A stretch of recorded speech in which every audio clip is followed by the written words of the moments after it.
I was thinking of something Brother Jim said last Sunday. It kind of just came back to me a little bit, and about the fire falling from heaven and consuming that offering and the water that was around it. I wonder if more people would believe and be serious about God if we could do something like that. But in all actuality, it would probably scare you so bad you'd probably run and never come back in the door of a church. Because this world has changed so much, so fast. And we get to a place where we know about God and we know what God has done. But I think people struggle believing what God can do. And that's sad, but I think that's the honest truth because we haven't seen it with our own eyes. And, maybe, and this is just a off-the-cuff thing to say, but maybe if we just opened ourselves up to God and let Him in, He would show us what He could do. But it's going to take us being willing to do that and let some of these things around us just kind of fade away. If you got a Bible this morning, I'll ask you to open them. I've got several passages, but I'm going to start in the book of Psalms, if you would open there with me. Psalm 78. And Jesus was a wonderful teacher, and He taught using several different ways, but I think parables is one of my favorite. And the word parable itself is kind of an amazing thing. In the book Psalm 78 too, it says this. He said, "For I will speak to you in a parable. I will teach you hidden lessons from our past." Then we can take that word parable and use it in a lot of different ways, but and I'll read you Webster's definition of it in a second. But before I do that, I want you to think about how Jesus taught and the stories that He told that relate to us. And in that word, just parable, how we can pull that out, because you don't find that in a lot of other places in the world, do you? It's pretty much just kind of contained back to Jesus in the church. And as I thought about this, and I was really praying over this past week, because I would like to think that Jesus still teaches today, not only through the Word, but in our lives. But that word parable, and Webster says it's a simple story used to illustrate a moral or spiritual lesson that's told by Jesus in the Gospels. And I love that it tied that part in with that. But in this passage it says, "I will teach you hidden lessons from our past." And what is a hidden lesson? And so I dug into that a little bit. And we all go through things in life. We all have these life experiences. We all have things where we've been that God has allowed us to go through and learn lessons. But other people have the same thing.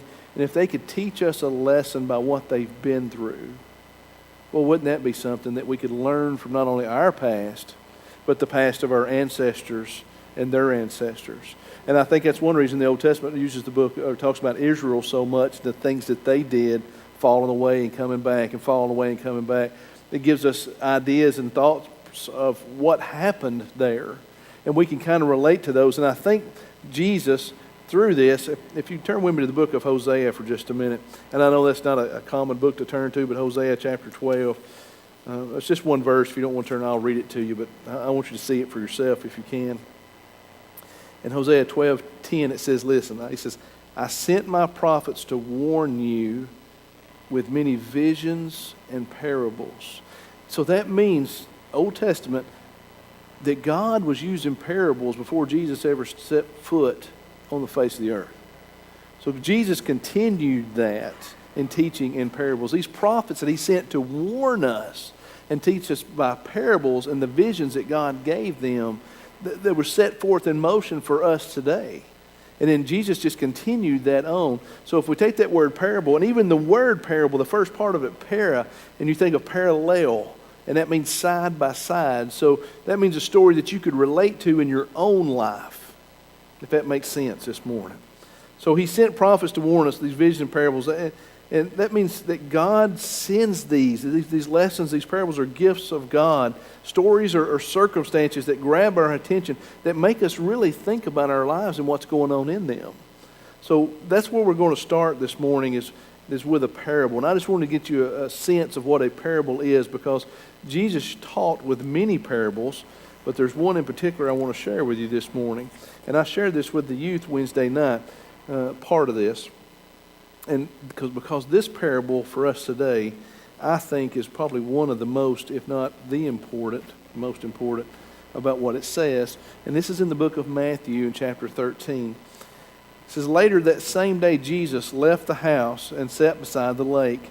A large crowd soon gathered around him, so he got into a boat, and then he sat there and taught as the people stood on the shore.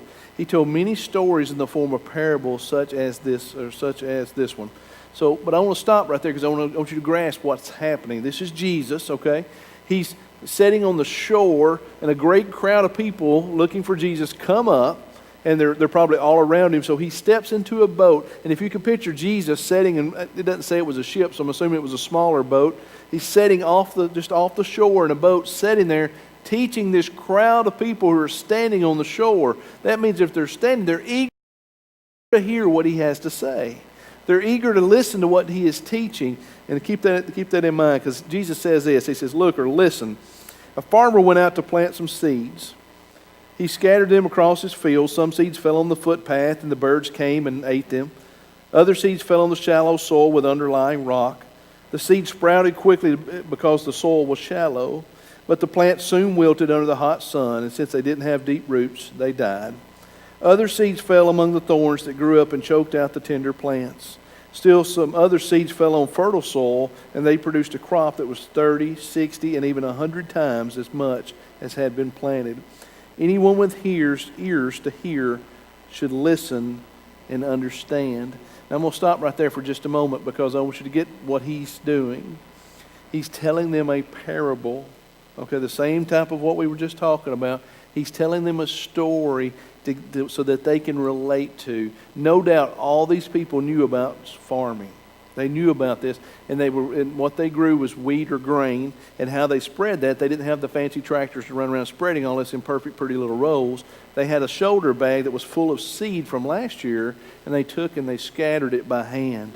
And he's saying, look, some of these seeds fall in where they're supposed to. Some of these seeds do not. And that's the story that he's telling them. And he knew they would understand it, okay? He already knew that they knew this whole process, so he knew they would understand it. So let's go a little bit further. His disciples then came up to him and asked, why do you use parables when you talk to people? Why not just tell them what you're saying, Jesus? Why would you tell them a story that they could relate to? Listen to what he replied, because this is important for us today. You are permitted to understand the secrets of the kingdom of heaven, but others are not. He's talking to the disciples. Okay, those are the ones who come up and ask. He says, to those who listen to my teaching, more understanding will be given, and they will have an abundance of knowledge. Now that's very important. But for those who are not listening, even what little understanding they have will be taken away from them. That is why I use parables. Now, do you understand what Jesus just said? Because most people probably wouldn't get that. It's not too complicated, but you got to dig into it a little bit. So what he's saying, he's talking to the disciples. He said, look, I've already permitted you guys to understand all this stuff. He chose the disciples. He's already given me. He says, but look, but others are not. They haven't got there yet. To those who listen to my teaching, more understanding will be given. That is so important to us today, because if we're not listening to what Jesus is telling us and teaching us, we're not getting any more understanding. Does that make sense to you this morning? It should make perfectly clear sense, because it did to me. If we're not in His Word and listening to Him daily, we're not getting any more understanding. We're staying in the same place, stagnant pond. To those who listen to my teaching, more understanding will be given. This is Jesus saying, His words in red. And they will have an abundance of knowledge. Now that's important to us today, especially being a Christian, and I'm going to tell you why. Because the more we know about God, the more we know God. And the more we learn about Him, the more He's going to allow us to learn. The more we give to Him, the more He's going to give to us. And so that's basically what He's saying. He said, but for those who are not listening, and this is so important, even what little understanding they have, it'll be taken away from them. Don't you think about that for just a minute. For those who are not listening, I'm not talking about just the preaching here, okay? I'm not talking about just the Sunday school classes. I'm not talking about, to those who listen for His voice and seek Him, they'll be given more. And I'm not talking about more stuff. I'm talking more understanding. Those who do not seek him and do not listen to his voice, just kind of cruise along through the whole thing, what little they do understand they do have, you'll forget. I want you to grab that. That's what he's saying. That's why I teach in parables. He teaches so we will understand it. He gets it down to a level where it's so clear for us that we have no choice but say, oh, I get that. And let's go back to the parable, because this is kind of cool. He says, listen, a farmer went out planting some seeds. He scattered them all across the field. Some seeds fell on the footpath. Any of y'all ever had a garden? Had a garden? What's a footpath in your garden? That's the path you make to go down and hoe and to water and do whatever you got to do, right? You don't plant anything in the footpath, right? So why is he saying if some seeds fell on the footpath? That footpath is the place you've trodden down. The ground's got hard. It's packed down because you've turned the soil, but you've packed it down walking on it. And when those seeds hit that footpath, guess what? They don't dig in the ground and they don't sprout, do they? They just lay there on that. Either the sun bakes them or, as I believe he says a little later here, a bird will come along and snatch it up and eat it. Because if you're a bird flying around under a seed laying on the ground, guess what you found? A buffet, right? It's dinner, lunch. I mean, you're just going to snatch it up. And that's exactly what he's saying. Because when we plant a seed, we poke it down to the ground, don't we? But if you're scattering seed on the soil and it's supposed to dig in and it lands on that hard place, it's not going to work. And what he says is, look, those that fell on the footpath, they're the people who hear and don't understand. And that's kind of hard for me to grasp, because there's a lot of people that hear about Jesus, but they have no clue the understanding in who he was or who he is. And it says, I think in verse 19 he tells you, because he's explaining that parable, he says, look, like a bird, the devil comes and he snatches that seed away and it's gone. And when I first started preaching, I had I call him a mentor, but he was a good pastor friend of mine. He was 70-something years old then. And he would come and sit and talk to me, and he just invested in me, and I'm so grateful for him. But one thing he always told me, he says, look, planting seeds is so important. And I didn't really grasp the thought process of what he was saying until he sat down and he really explained it to me, because I knew what planting seeds were. Y'all know what planting seeds? Spreading Christ, spreading the gospel. He said, look, some seeds you will plant in people, he said, you will never see the fruit from it. He said, either God will move you or you may be dead and gone. Something will happen, but you need to plant the seed. And basically scattering those seeds like it is planting a seed. And when you plant the seed of Christ in somebody's heart, and there it's supposed to fall on the fertile ground and grow, right? Well, Jesus is saying, look, when we're scattering these seeds, when we're telling people about Jesus, some of these seeds are going to fall on the footpath. And these are the people who hear, but they don't care. They hear, but they don't understand, and they don't care to understand. And he said, before that seed can dig into the dirt, the devil will come away and he will entice them away in something else, and that seed will go useless. It's gone. And that's basically what Jesus was saying right there in this parable. And then he goes on to say that some will fall on the rocky ground. And if I use this example this morning because this is my example. The house we have in West Tennessee has a septic tank, and it's really close to the ground, but it's covered in grass. And every year when it gets about June, guess what happens? There's a perfectly dead grass square in my yard where the septic tank is. So, I mean, you can see it. It's as clear as day because the dirt's only about this deep. The grass will grow there when it's wet, but once it dries up, there's not enough moisture. The roots die, the grass dies. There's nothing there. It kind of bakes it on that because that concrete gets hot at the top of the septic tank. He said, look, some of these seeds fell on rocky ground. And he goes on to say that ground that they fell on that is not deep enough because of the rock, and so it runs out of moisture and it dies.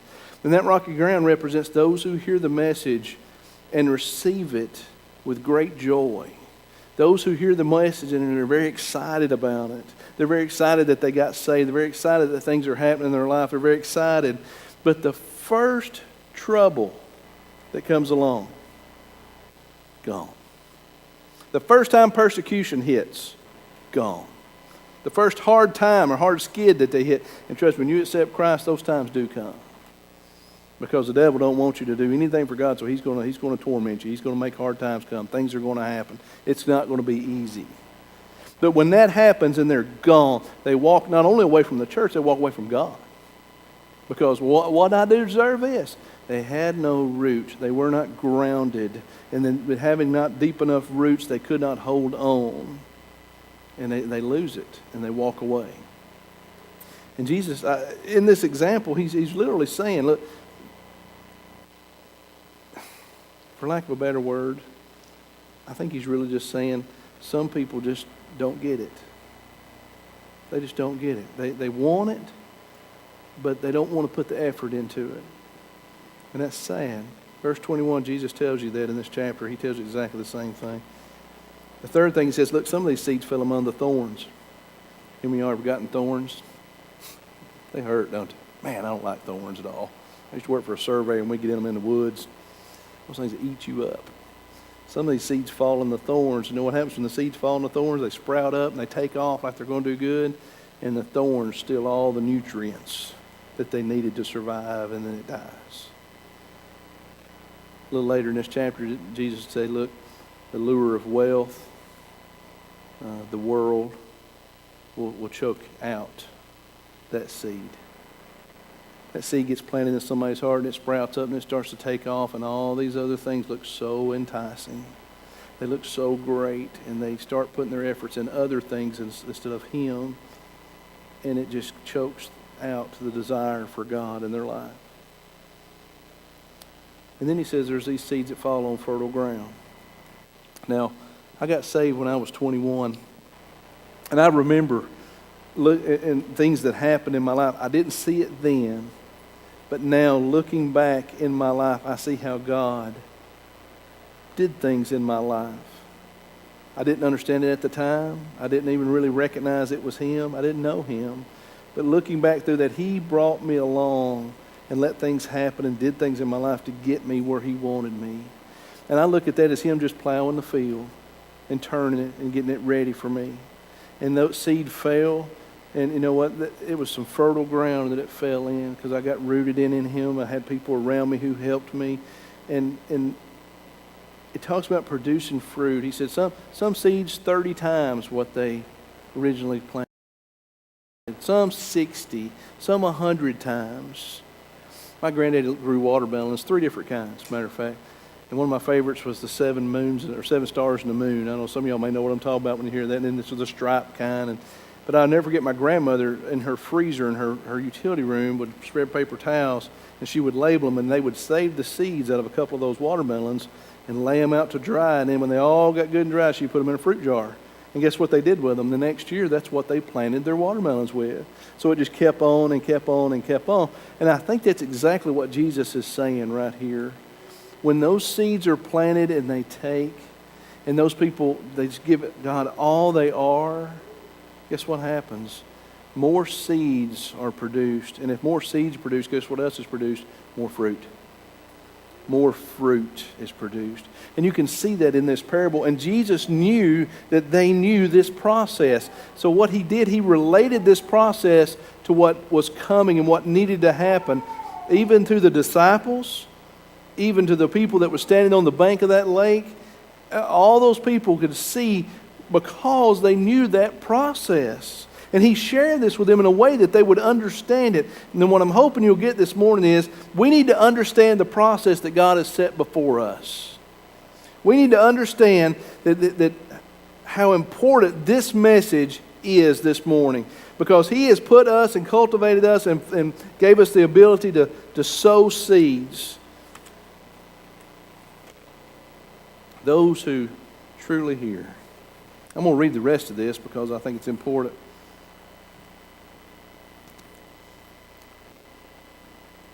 For they look, but they don't really see. They hear, but they don't really listen or understand. He says, this fulfills the prophecy of Isaiah that says this.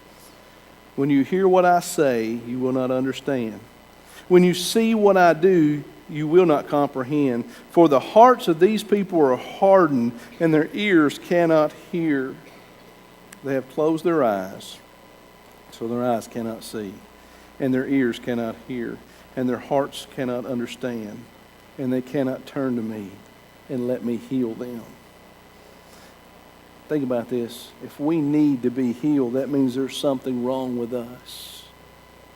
And we live in a sinful world. He goes on to say, but blessed are your eyes because they see, and your ears because they hear. I tell you the truth, many prophets and righteous people long to see what you see, but they didn't see it. And they long to hear what you hear, but they didn't hear it. Many prophets and righteous people long to know him, but they missed it. I wonder how many people in our churches today, I wonder how many people know about Jesus, but they don't know him. They missed him. They didn't hear him. They didn't see him. They went through the motions. Can you imagine going to church all your life, every Sunday, and dying not knowing Jesus? What a terrible thing. And all he's saying is, look, I want you. That's what he's saying out of this. He said, not everybody's going to listen. Not everybody's going to soften up their heart and let that seed plug in. Not everybody's going to grasp the idea and this thought process. He says, but what I want you to see is that I love you and there's a need for you and you need to have a relationship with me. It's what he's saying. You need to know me. And when you do, he gives you more knowledge, more about him, more understanding. And when you choose not, and when you choose the world over him, look, it's Memorial Day weekend. Why in the world would churches be low on attendance on Memorial Day weekend? Well, maybe there's something a little more enticing out there. Maybe there's a lake and a jet ski waiting on me, or a fishing pole. Or maybe there's a camping event that I need to go to. Or maybe there's something else. Maybe I just want to be lazy and stay home and cook out. It's Memorial. It's a holiday. You realize the word holiday comes from the word holy, right? Holy day. We just use the word holiday to fling it around. We live in a world where seeds have been sown and they fell in the wrong places. And they've missed it. And there's going to be people standing before the judgment seat of God saying, God, I went to church every Sunday. I know the books of the Bible. I know this and I know that. And you know what he's going to say? Step away, for you never knew me. Not that you didn't know about me, but you never knew me. All he wants is a relationship with you. And people find out, well, how in the world can you have a relationship with somebody who's 2,000 years old? He's just alive today as he was then. It's just where you choose to understand that or not. And yes, this world and what we understand and what science says, no, you can't understand it. But with him, you can. You just have to believe beyond what this world says you can. We're not trapped in some little box, people. This universe is his. And if you are his, you're in the universe. And so I have a problem with what's going on in America today. I have a problem with what's going on right here. It's sad, and it burdens my heart that I know that people don't have that relationship. It's the covenant relationship, and it's an agreement with him. And he says in this parable, this to line up with our lives, not everybody's seed is going to fall on good ground. He's preaching to them, whether they knew it or not. Not everybody's seed is going to fall in a place it needs to. There are going to be those who love the world more than they love me. There's going to be those who harden their hearts and won't take what I have, and the devil will come along and snatch it, and they'll lose their life. There's going to be those who want it, but they don't want to give anything up for it. And their root will be shallow and they will die off. And then there's those who will seek me, and they'll find me, and they'll hear me, and they'll grow in me. And I'll reward them for it. That's all there is to it, people. That passage is not hard for me to understand this morning. It may be hard for some of you. It may be hard for a lot of people out there, and I hope some of them are watching online this morning. We need to grasp the thought process of what Jesus wanted from us. And what he wants is your heart. And if you're not willing to give your heart up, then there's a problem. If you're not willing to let go and say, okay, God, this is yours. I'm just going to ride with you. This is your life. I thank you for giving it to me. I'm just going to be yours. And watch what will happen. I've heard people say, well, God just doesn't give me enough understanding. Maybe you're not giving enough to God. Because that passage right there says plainly to me that if you seek him, he'll seek you. And he'll show you things you didn't imagine you could see. Maybe I'm too lenient on people. I don't know. Maybe I'm not hard enough because I love people, and I try to give them every opportunity that I can. But there's going to come a point in time that we're going to stand before God, and somebody's going to be accountable. And the more I study, the more I realize is you're accountable for yourself. But as your pastor, I'm also accountable for you. And if that's the case, then, I may have to be a little tough. And I hate it, but it may be what it's going to be. So where are you in those seeds? Where's your heart? I often thought that if your seed was in the rocky ground, we could somehow transplant you around and get you into some good soil. Or maybe if it's in the thorns, maybe we could just go ahead and rip the thorns out, and maybe you would do better. Or maybe, just maybe, a change of heart would change your surroundings. Maybe if you open your heart up to God and let Him use you and sought Him, then maybe God would just take care of that and things would change. Now, if we think about this parable, I think we can see pretty much what Jesus is saying. And if you know where you are this morning, that's great, but I want you to see the beauty in this. If you feel like you're on the footpath, He can move you.